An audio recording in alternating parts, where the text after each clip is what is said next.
Bienvenue dans la suite des aventures de la croisade de la comète, du 4e livre de la série des Éophores, l'essor du roi fou. Et comme le titre l'indique, c'est justement là qu'un personnage très attendu va enfin faire son apparition. J'ai nommé le sombre paladin, mortarque du délirium, seigneur des masques, roi charognard, roi de la cour de l'été, Ushoran. Mais avant d'en apprendre plus sur lui, on va tout d'abord parler des événements qui vont mener à son implication par la suite. Pour rappel, la croisade d'Amorolgira est partie en direction du nord du continent de Verdia. C'est l'un des continents de la région du renouveau éternel, de Giran, le royaume de la vie. La croisade, qui est sous le commandement de la maréchale Issila Torion, a déjà dû faire face à de nombreux dangers. Tout d'abord, une tempête de maladies instigée par des serviteurs du père des épidémies. Ajoutez à cela par la suite des tribus sauvages d'Oruk menées par des gargants. Et enfin, pour finir, par Kragnos, le dieu des séismes lui-même, avec une horde de Cruel Boys dans son sillage. Malgré tous ces défis, la croisade de Giran tient encore debout, au prix de grandes souffrances et de sacrifices. Chacun avait vu des hommes et des femmes se faire piétiner, dévorés, empoisonnés par les lances des Oruk des marais ou décimés par les nombreuses maladies du royaume de Jade. Les seuls alliés extérieurs de la croisade jusqu'ici, les Sylvanesses, menés par Beltanos, la griffe de Kurnos, ont fini par repartir pour chasser les profanateurs de Giran. L'apparition de l'avatar du dieu de la chasse aura d'ailleurs provoqué des poussées de dévotion parmi les croisés. Certains qu'on surnomme les Jadesans, qui sont les natifs de Giran, furent attirés par l'appel de Beltanos. Un culte appelé la lignée du cerf avait pris de l'ampleur parmi leurs rangs et les Éophores d'origine azyrite se sentaient de plus en plus mal à l'aise en présence des dévots fanatiques du dieu chasseur. La harde de ce culte était de plus en plus turbulente et difficile à contrôler par les officiers de la croisade. La tension entre eux commençait à monter et elle a atteint son apogée lorsque certains cultistes ont abandonné leur poste de garde pour partir spontanément en chasse et revenir couverts de peau ensanglantée. Cet événement a été la goutte de trop pour les hauts gradés de la croisade, et le culte a reçu pour ordre d'aller rejoindre la chasse sauvage de Beltanos, ce que les membres de la lignée du cerf ont accepté avec grande joie. Leur départ mit fin aux tensions, mais affaiblit quelque peu les forces des Éophores. Plus tard, des membres du corps des éclaireurs ont repéré des traces de forces de Nurgle venant de l'ouest, et avaient aussi repéré le roi des Gargants et sa horde au sud. Les Éophores devraient se hâter s'ils voulaient éviter de devoir les réaffronter. Mais essayer d'aller plus vite dans la flore dense de Giran était aussi un défi en soi. L'assistance des mages de Jade allait être vitale pour pouvoir maintenir un certain rythme. D'ailleurs, de ce côté-là, la maréchale Torion avait commencé à montrer une affinité avec la magie de Giran.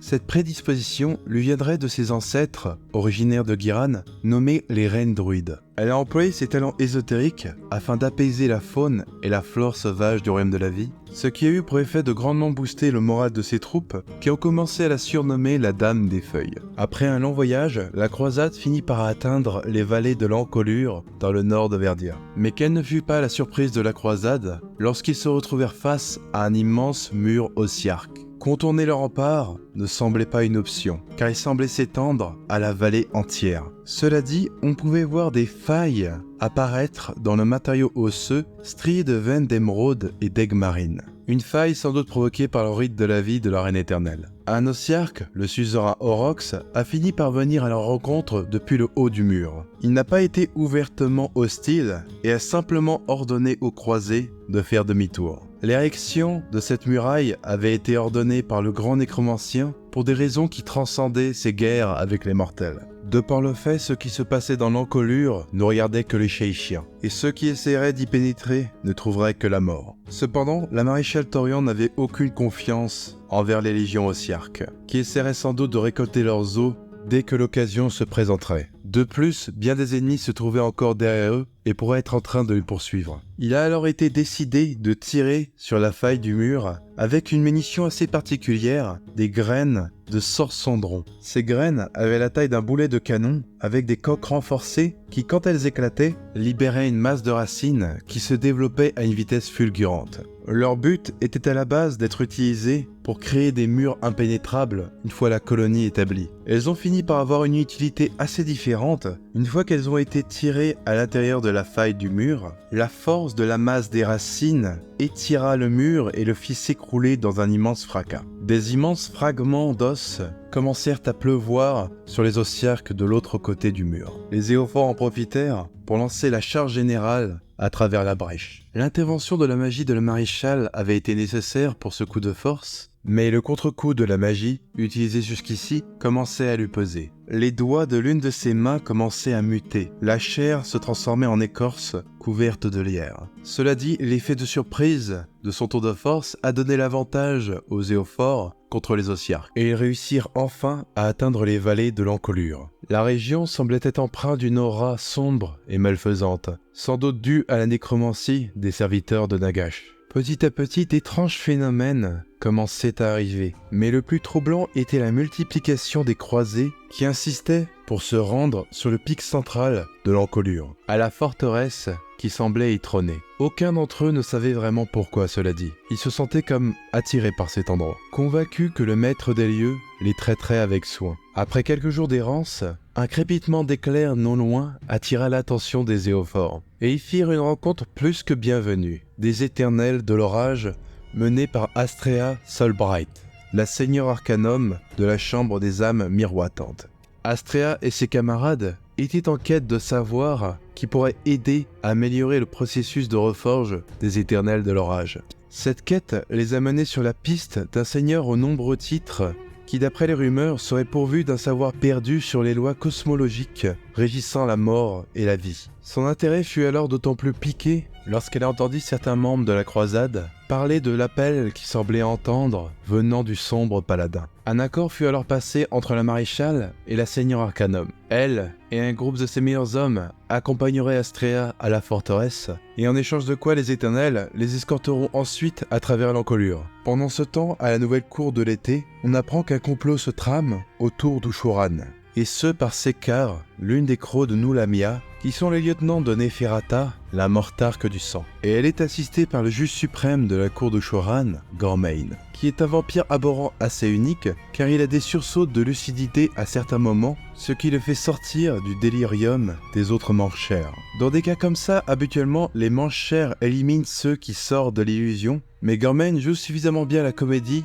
pour que cela ne soit pas remarqué. Ensemble, il se sert de la folie d'Ushuran afin de le convaincre de faire don au peuple de ce qu'il croit être ses vins, mais qui est en fait son propre sang extrait par les Nulamiens dans des amphores. Ce sang est ensuite acheminé par des bateaux vers les cités de Sigmar et il est fait passer pour un vin de grand cru nommé le sang réal. La malédiction d'Ushuran est tellement puissante que ceux qui boivent son sang se voient transformés instantanément en vampires abhorrents. Et c'est justement pour cela que la mortarque Neferata utilise son sang afin de s'en servir pour déstabiliser les cités libres au moment opportun. Un messager arrive alors ensuite à la cour d'Ushuran, étant vu par les siens comme un chevalier sur un Pégase ailé, et annonce alors l'arrivée des Éophores à proximité de la forteresse. Ce qui met Sekar en panique, car leur arrivée pourrait rendre Ushuran encore plus instable. Il doit à tout prix être maintenu dans la forteresse, car il était enfermé dans la vallée par ordre de Nagash, et c'est d'ailleurs précisément pour ça que le mur des Ossiarques a été érigé. À la nouvelle de l'arrivée des Sigmarites, Ushuran proclame qu'un festin sera tenu pour recevoir ceux qui sont venus honorer l'alliance entre le dieu roi et le grand nécromancien, comme s'ils se croyaient encore au temps de l'âge des mythes. Plus tard, le groupe d'Astrea finit par arriver aux portes de la forteresse, et ils ont été accueillis par Sekar, qui les escorte alors jusqu'à la grande salle du roi. Quand il a fait son entrée, son aura était si forte que même les Éophores le voyaient comme un suzerain avenant paré de guirlandes de fleurs. Même Astrea a failli être touchée par cette illusion. Elle lutta pour percer l'aura hallucinatoire d'Ushuran et découvrit à la place un monstre à la gueule suintante de bave sanguinolente et à la chair criblée de signes montrant une exsanguination récente. Malgré ce à quoi elle s'attendait, Ushuran faisait preuve d'une immense galanterie et il la pressa sincèrement de lui parler de la raison de sa venue. Malgré sa surprise, elle en profita pour lui mentionner sa quête du sombre paladin. La mention de ce titre rendit les diplomates nulamiens de Neferata très nerveux. Le mortarque lui répondit que cela avait été son titre dans une ère maintenant révolue, et son regard commença alors à se perdre dans la vague, comme si des souvenirs lui revenaient. Voyant que cela semblait l'affecter, Astrea continua à évoquer l'héroïsme du sombre paladin tel que décrit dans les mythes. La noblesse avec laquelle il avait protégé les morts et les vivants, loin du pion de Nagash auquel on se serait attendu. révéré par ses sujets comme un noble guerrier courageux, ainsi qu'un grand érudit. Voyant que les paroles de l'Éternel commençaient à affecter le roi, Sécar enchanta l'un des Zéophores afin qu'il tire sur lui et faire croire à une traîtrise de leur part. Lorsque Léophore tira une balle sur le roi, la salle fut prise dans le chaos. Les courtisans du roi commençaient à tailler en pièces ces Zéophores. Mais étrangement, contre toute attente, à la grande surprise de Sécar, les Nolamiens étaient aussi méticuleusement ciblés dans la mêlée. C'est alors qu'elle réalisa que le Mortarque avait anticipé cette situation et s'en était servi pour se débarrasser d'eux. Une grande partie d'entre eux ont été massacrés, mais Sécar réussit à s'enfuir par l'un des tunnels secrets du château. Astrea de son côté poursuivit Ushoran jusque dans sa bibliothèque. Là, son regard fut attiré par 2 grimoires qu'elle n'avait jamais vus avant, même dans les grandes bibliothèques d'Azir. Ushoran était aussi là, faisant mine de souffrir de sa blessure. Cependant, une fois qu'il aperçut la Seigneur Arcanum, le masque tomba, et il la remercia de lui avoir donné l'occasion de se débarrasser des sangsues noulamiennes. Astrea essaya de faire appel à son ancienne nature chevaleresque, mais malheureusement le Mortarque n'était pas d'humeur. Il commença à les attaquer et elle essaya de prendre possession des 2 grimoires. Ushoran en profita pour l'attraper et elle la plaquer au sol. Ses griffes la lacérèrent, contournant ses entrailles pour débiter son corps en morceaux et dévorer sa chair bénie par l'orage. Il prit son temps et un long moment s'écoula avant que la décharge crépitante de la désintégration ne libère Astrea. Mais avant que cela arrivât, elle eut tout le temps de crier son agonie. Cependant, par la suite, il permit aux autres Éophores menés par la maréchale de quitter le cauchemar du château, en remerciement pour l'utilité qu'a été leur présence. Et ils ont pu alors s'enfuir pour retourner rejoindre la croisade. Par la suite, la reine Neferata apparut à Ushoran sous la forme d'un simulacre de sang, et lui mit en garde en lui rappelant que ses actions auront des conséquences. Mais le roi de l'été lui répondit avec amusement que ses conversations lui avaient manqué et qu'il allait dorénavant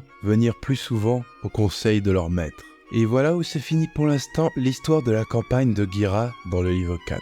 Il est aussi fait mention d'autres événements entourant les autres Mortarques. À Shaish, l'Empire Ossiarque a reçu des ordres de Katakros, le Mortarque des Nécropolis, afin de cesser leurs assauts actuels et de renforcer leur défense, se préparant à quelque chose qui arrive dans leur direction. En l'absence d'Arcane, le Mortarque des Sacraments, son domaine est envahi par des Skaven. Et Manfred van Karstein, le Mortarque de la Nuit, semble en profiter pour piller ses richesses. Un étrange phénomène semble avoir attiré son attention là-bas. Quelque chose qui se tortillerait dans les ténèbres. Voilà donc pour ce résumé des événements, j'espère que vous l'aurez apprécié. La prochaine vidéo sera sur la campagne d'Aksha, qui est pour l'instant menée par la pontifex Zenestra. En tout cas, j'ai beaucoup aimé la personnalité d'Ushoran. Au début, il donne l'impression de ne pas avoir vraiment conscience de ce qui se passe autour de lui, comme s'il feignait la sénilité, et ensuite on se rend compte qu'il joue à la comédie pour faire baisser la garde de ses ennemis. Il y a cela dit un petit doute sur le fait que tout ne soit complètement qu'une mise en scène.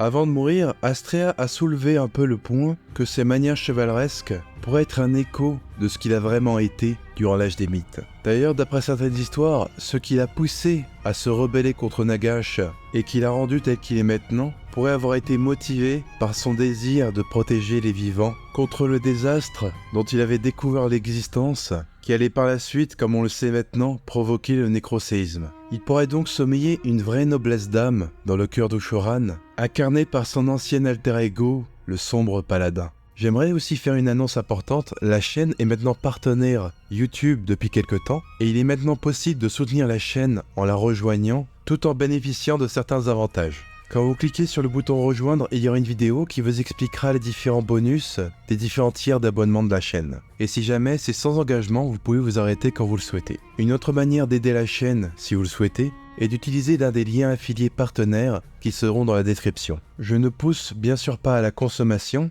mais si vous trouvez que les vidéos de la chaîne vous ont apporté quelque chose, eh bien vous pouvez prendre quelque chose que vous voulez, parfois moins cher, et ça fait d'une pierre deux coups, en permettant aussi à la chaîne de continuer. Un grand merci d'avance à ceux qui choisiront de le faire. Et aussi, je ne fais pas toutes les vidéos, mais si le contenu de la chaîne vous plaît, n'hésitez pas bien sûr à vous abonner, liker, la petite cloche, ça vous connaissez sans doute, mais aussi bien sûr à partager les vidéos où vous le pouvez. Ça aide énormément la visibilité de la chaîne, et si un certain nombre d'entre vous le fait à son échelle, ça aura vraiment un énorme impact. Autre petite chose aussi que je ne fais pas souvent, c'est vous demander de vous abonner aux différents réseaux de la chaîne, qui sont dans la description des vidéos et qui aideront aussi grandement la visibilité. J'adore vraiment faire du contenu sur l'univers de l'Âge de Sigmar, et d'ailleurs j'explorerai peut-être aussi d'autres univers à l'avenir. Je compte vraiment faire de cette activité mon métier et je remercie infiniment d'avance tous ceux qui m'aideront sur le chemin. Merci d'avoir regardé la vidéo jusqu'au bout et à la prochaine!